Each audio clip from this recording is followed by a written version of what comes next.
주님께서 여러분과 함께 또한 사제의 영과 함께 요한이 전한 거룩한 복음입니다. 주님 영광 받으소서. 그때 예수님께서 제자들에게 말씀하셨다. 너희 마음이 산란해지는 일이 없도록 하여라. 하느님을 믿고 또 나를 믿어라. 내 아버지의 집에는 거처할 할 곳이 많다. 그렇지 않으면 내가 너희를 위하여 자리를 마련하러 간다고 말하였겠느냐. 내가 가서 너희를 위하여 자리를 마련하면 다시 와서 너희를 데려다가 내가 있는 곳에 너희도 같이 있게 하겠다. 너희는 내가 어디로 가는지 그 길을 알고 있다. 그러자 토마스가 예수님께 말하였다. 주님, 저희는 주님께서 어디로 가시는지 알지도 못하는데 어떻게 그 길을 알 수 있겠습니까? 예수님께서 그에게 말씀하셨다. 나는 길이요 진리요 생명이다. 나를 통하지 않고서는 아무도 아버지께 갈 수 없다. 너희가 나를 알게 되었으니 내 아버지도 알게 될 것이다. 이제부터 너희는 그분을 아는 것이고 또 그분을 이미 뵌 것이다. 빌립보가 예수님께 주님, 저희가 아버지를 뵙게 해주십시오.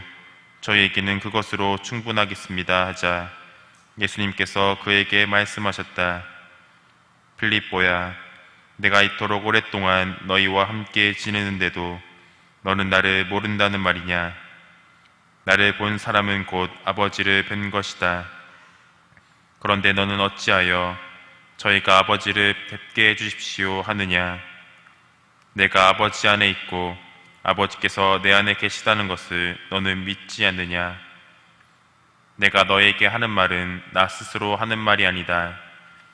내 안에 머무르시는 아버지께서 당신의 일을 하시는 것이다. 내가 아버지 안에 있고 아버지께서 내 안에 계시다고 한 말을 믿어라. 믿지 못하겠거든 이 일들을 보아서라도 믿어라. 내가 진실로 진실로 너희에게 말한다. 나를 믿는 사람은 내가 하는 일을 할 뿐만 아니라 그보다 더 큰 일도 하게 될 것이다. 내가 아버지께 가기 때문이다. 주님의 말씀입니다. 그리스도님 찬미합니다.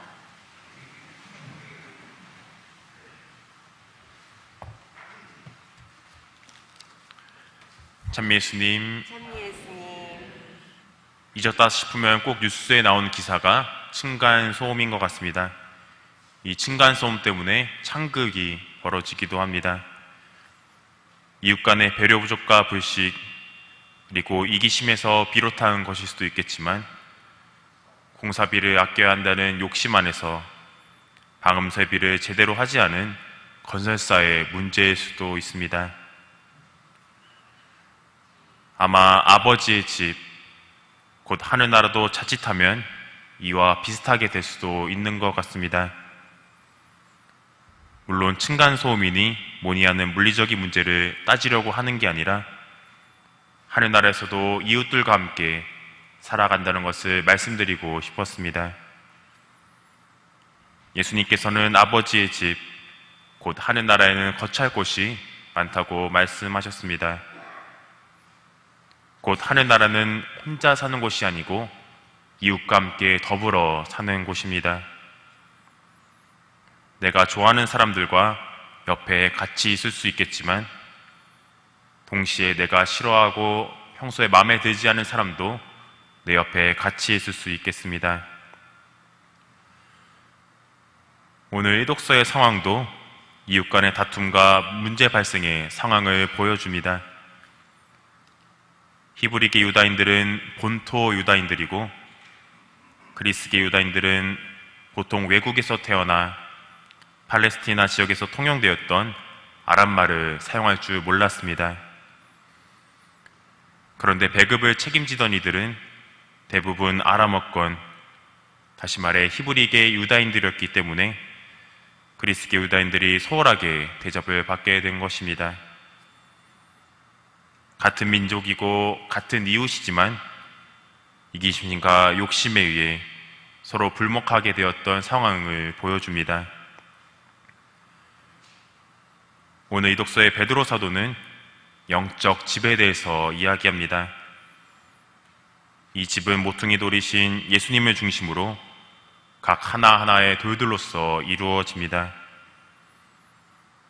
그러나 자신의 욕심과 이기심만을 차려 매끄럽게 다듬어지지 않고 다른 돌들과 온전히 들어맞지 않으려고 한다면 그 집은 언제 무너질지 모르게 됩니다.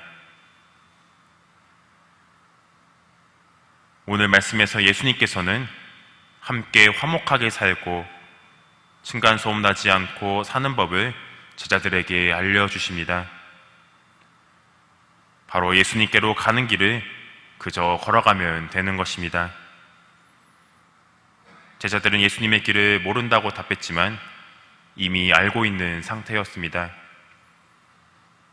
왜냐하면 예수님과 함께 다니면서 기도하는 방법과 복음을 실천하는 법을 직접 배웠기 때문입니다. 때로는 자기들의 이기심과 두려움, 욕심 때문에 이 예수님의 길을 걸어가지 못할 때도 있었지만 예수님의 부활 체험은 제자들을 열정적으로 만들었습니다. 우리는 제자들의 그 열성적 현장을 1독서와 2독서의 말씀에서 살펴볼 수 있습니다. 우리도 예수님께 기도하면서 이와 동시에 조그만 것이라도 실천하려고 노력하고 그리고 실제로 실천하고 있다면 그것이 바로 예수님의 부활을 체험하고 있다는 증거입니다. 예수님의 부활을 너무나 특별하게만 생각하지 않으셨으면 좋겠습니다. 미사를 봉헌하면서 내 안에 들려오는 말씀을 성체를 받아 모신 힘으로 실천하고 있다면 그것이 바로 부활입니다.